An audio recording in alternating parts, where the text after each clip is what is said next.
From the darkest reaches of space to the deepest corners of your mind. Welcome to From the Void.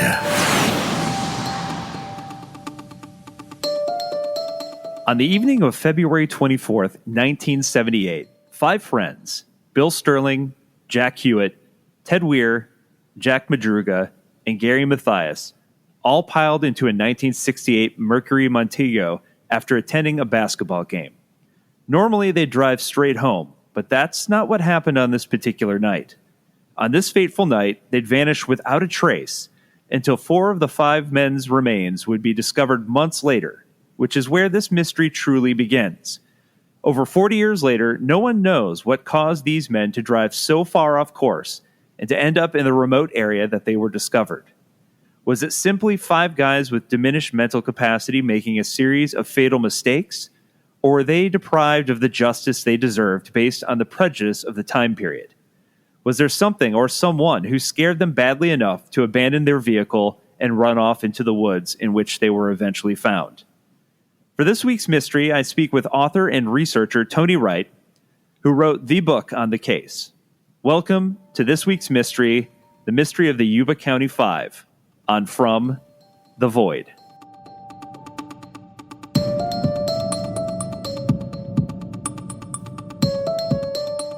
All right. Very excited to have my guest on today, Tony Wright, author, researcher, expert on this particular case. Thank you so much for spending part of your day with me today.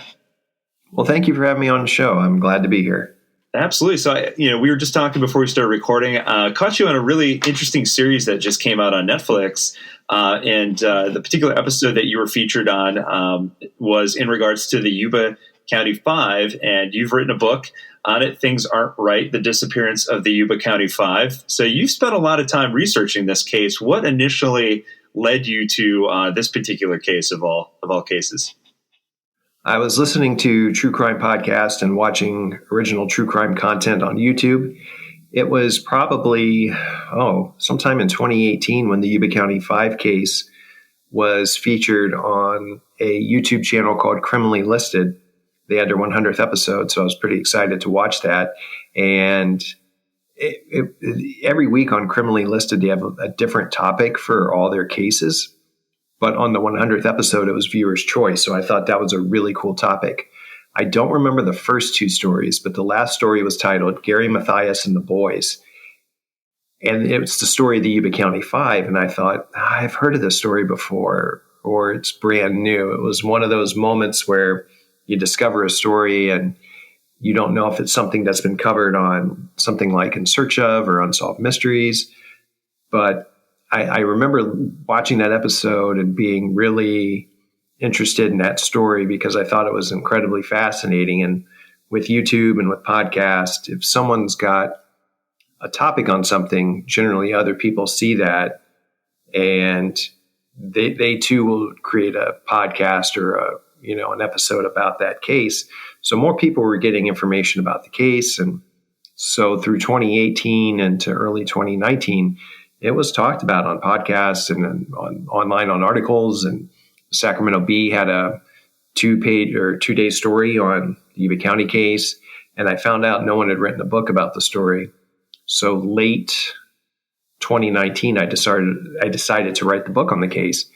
And I thought to myself, 2020, don't have much going on. So it seems like a good year to travel and do some research and do this and do that. And the world had other plans for all of us that year. Right. And I just did a lot of research at home. And by 2021, went out to California to research the case. Been out there a couple times to go up to the Plumas to look at the original case files. I interviewed the family members and law enforcement and the media that covered the case on the phone. And we've talked through email and Facebook. And I would say I've spent 4 or 5 years working on the case. And the book was finished 2023. And January of this year, the book was finally published. And Genius Book Publishing, a very just a great company to work with, believed in the book. And we've got it out there. And then, April 3rd is when Files of the Unexplained dropped on Netflix. And I was incredibly happy about that because we filmed that episode last year and been waiting forever for that episode to air. So it seemed like I got involved in this case at the right place, right time. I guess that's the best way to put it. Yeah, we'll talk more about this, but this case definitely has a lot of wrinkles and layers to it beyond just being your typical sort of unsolved case. So before we dive into that, though, set the scene for people. When did this take place, and kind of describe for people what was Yuba County like back then? So the time of this case was February 24th, 1978, and it started in Yuba County, California. Yuba County is north of Sacramento, so it's more of that farming, sort of agriculture-based community. So they're more of a farming community. And then, of course, off in the distance, you can kind of see the foothills of the Sierra Nevada mountains. So it's a beautiful area. Yuba County, the main city is Marysville. There's surrounding communities like Olivehurst and Linda.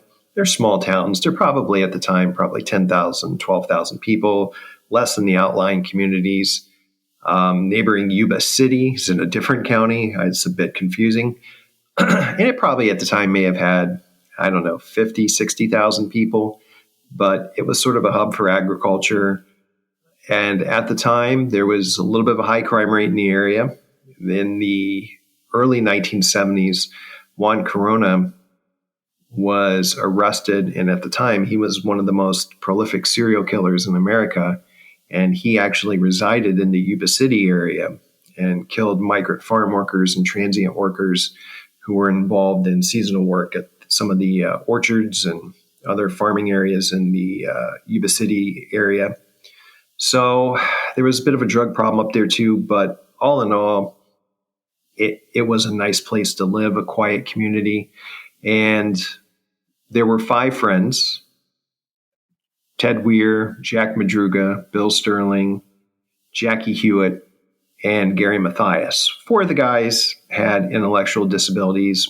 Gary Mathias had been diagnosed with schizophrenia in the early 70s, and they were linked to a local community organization called the Gateway Projects, which provided people with job training and life coaching. Plus, they had sports for people who were involved with the Gateway, and it was tied to the Special Olympics. So their basketball team through Gateway was the Gateway Gators. And the 5 men were ranging in ages. Ted Weir was the oldest at 32. Jackie was the youngest at 24. They lived in the area. They had jobs. They lived with their parents. And they were all involved in Gateway. So they somehow became fans of a Division II basketball team, UC Davis. Their plan for February 24th was to drive to Chico, California, which is an hour north of Yuba County, give or take a little bit. And they were going to watch UC Davis play at Chico State. It was one of the last games of the year for UC Davis. They were doing well in their conference. They might go on to win the conference championship, and that leads to the Division II basketball playoffs. So they were very excited about this opportunity to see the game. And then on the 25th, the next day, they were to travel to Sacramento to play in the Special Olympics tournament. And if they won that tournament, they would go to the main Special Olympics event down at UCLA.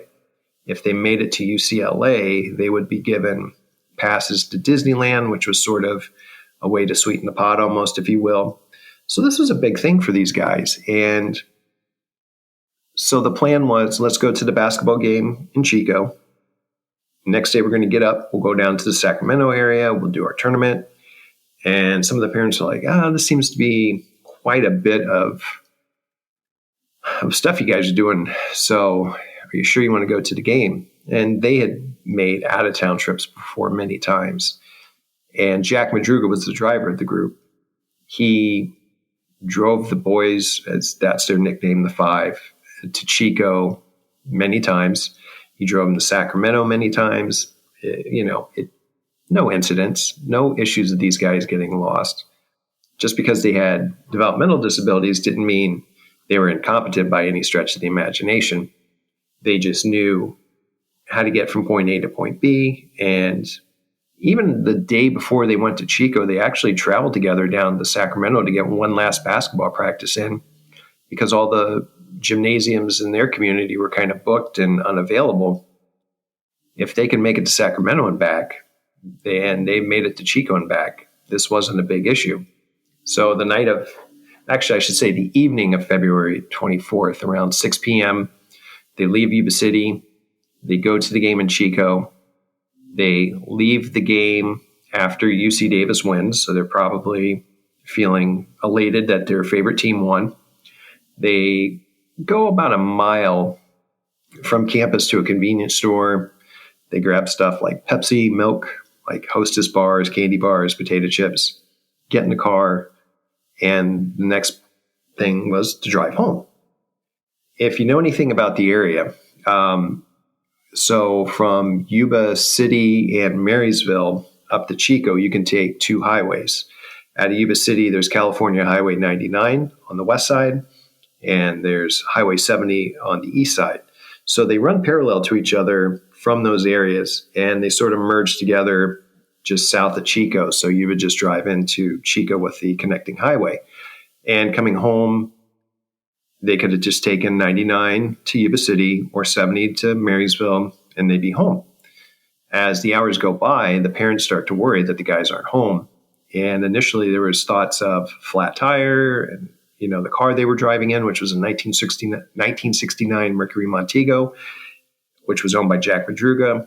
It probably broke down. They might have run into, some sort of issue otherwise, and they couldn't make it home.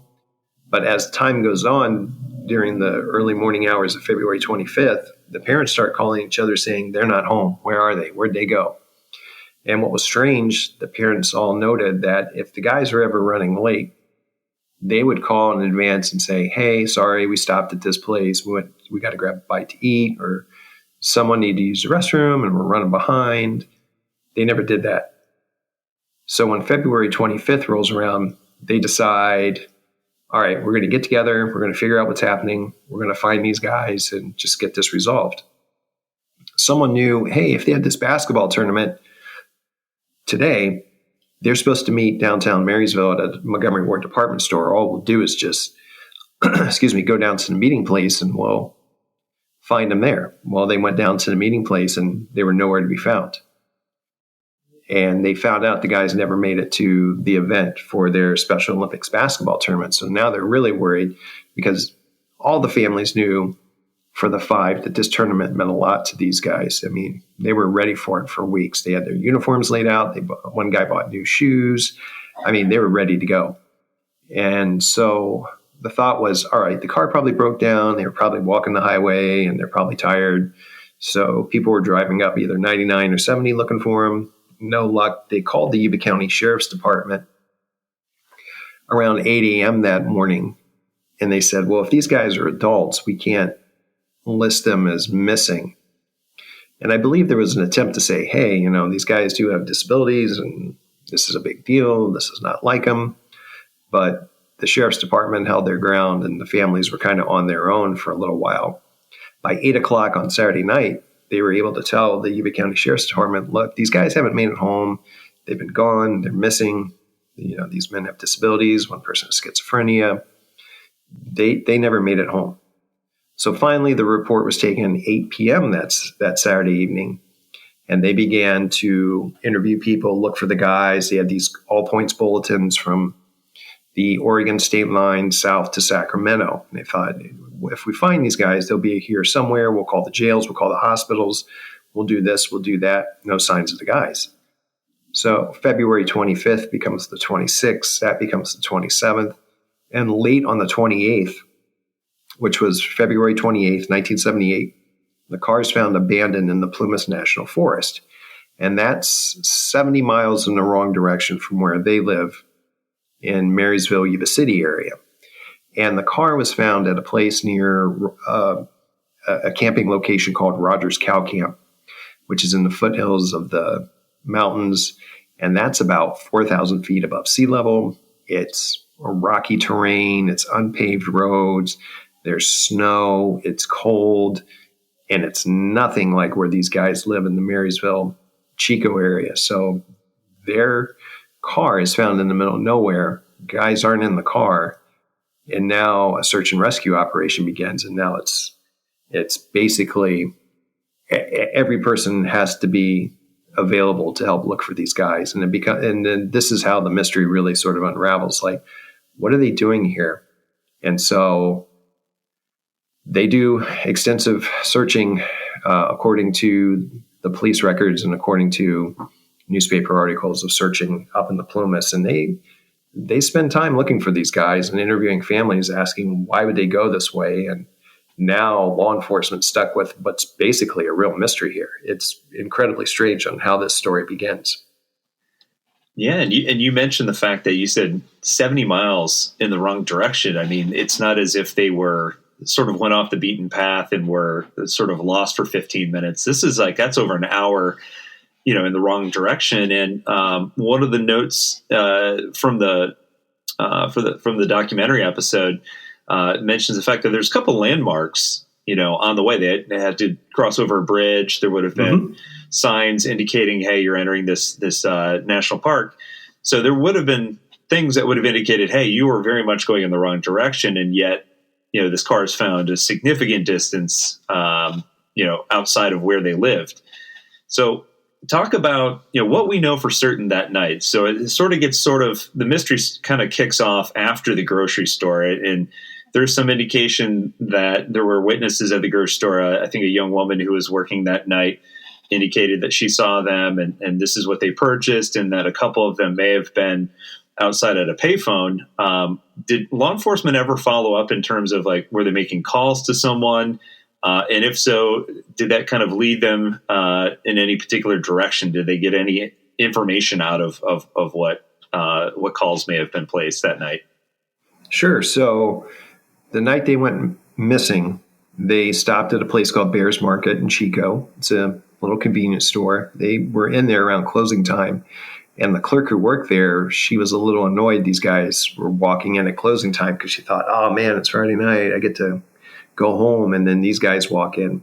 But she said they weren't in the store for long. They just kind of knew what they were looking for food-wise and drink-wise. They got everything. They went to the register.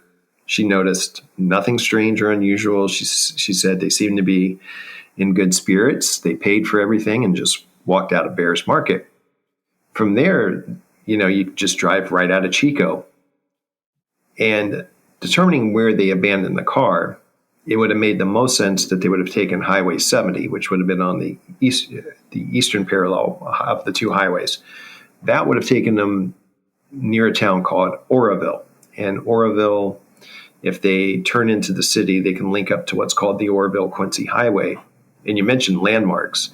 And one of the biggest landmarks they would have noticed is something called the Bidwell Bar Bridge, which goes over Lake Oroville.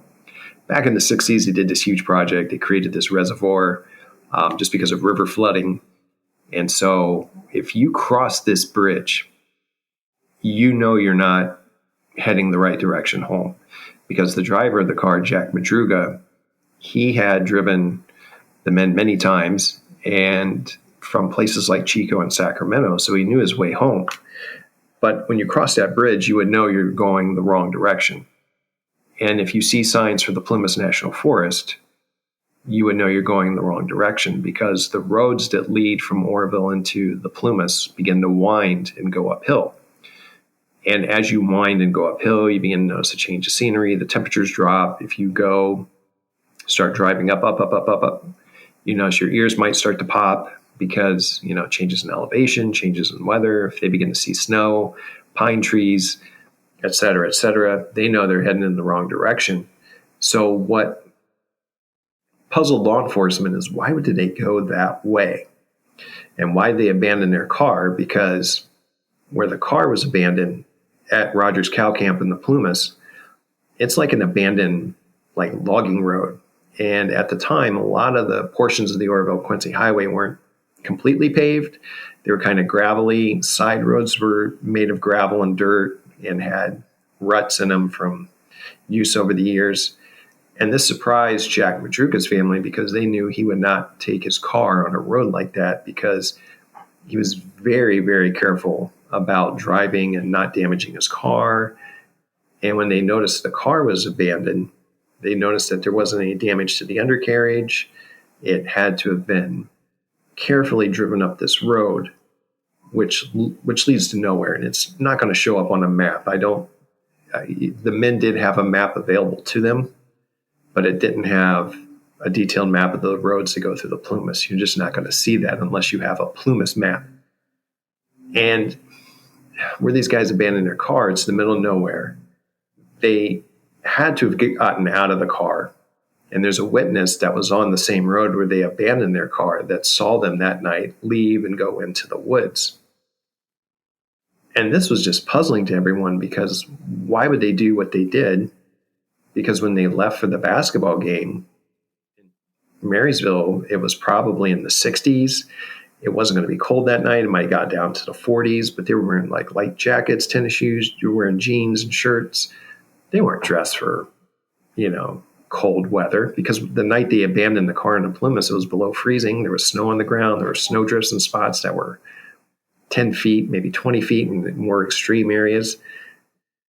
And these guys just walk out and just go into the Plymouth National Forest into the snow, and it doesn't make any sense whatsoever. It's just incredibly bizarre. But as that car was found abandoned, what happens is a lady calls in from a town called Brownsville, California, which is 60 miles south of where the car is abandoned. And she said at Mary's Country Store or something like that, they see the guys at another convenience store, and 3 guys are sitting in a pickup truck. 2 of the guys are outside the building using a payphone. If they were in that location, they would have used the payphone to call home, because they would have been closer to Yuba City, Marysville, where they lived. And the lady that saw them in at this other store described the clothes they were wearing, and it looked nothing like the clothes they were wearing the night they went missing. So this is even a more strange sighting, because if they had a car and if they had a phone, they just would have taken sort of these sort of side roads or whatever and gone back home. It wasn't like them to be away from home and not caring about their parents or family. I mean, that's just super strange. But this sighting takes investigators 60 miles away from where they need to be, and they need people down in this area to view this sighting. And then if you go back to the night the men went missing, there was a guy by the name of Joseph Shones who was on the same road where they abandoned their car. He had driven up that same road earlier in the day and had a heart attack. And so he claimed he was in his car and was trying to push his car out, which got stuck in the snow. And he's like the only witness that's left to see these guys sort of vanish into the wilderness. So like the last people to see these guys, there's a lot of questions. So we can say that the lady who saw them at the convenience store at Brown's Market or Brownsville, California, that's bogus, because they wouldn't have changed their clothes. They wouldn't have been that far away from home. But the Shones guy who sees them, he says when their car pulls up into the Plumas National Forest, he notices another car behind them. And so he's watching these guys get out of the car, and he has various stories that he tells the press after this. And what we can gather from the stories is either the guys get into the pickup truck, maybe right in the bed of the back of the truck, or they run into the woods. So law enforcement kind of has these 2 stories to deal with. Joseph Shones, who sees them in the Plumas, or this lady who sees them 60 miles south. And now they got to deal with both stories, which sort of diverts them from the search and rescue operation. And like I said, this is just the beginning of the story. It is something else the more you dig into it.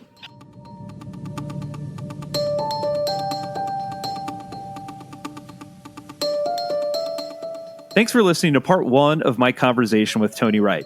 We'll be back next week with part 2. Until then, if you've enjoyed this or any of the prior episodes, please consider rating, reviewing, and subscribing, and also sharing with a friend. Until next time, I've been your host, John Williamson, and you've been listening to From the Void.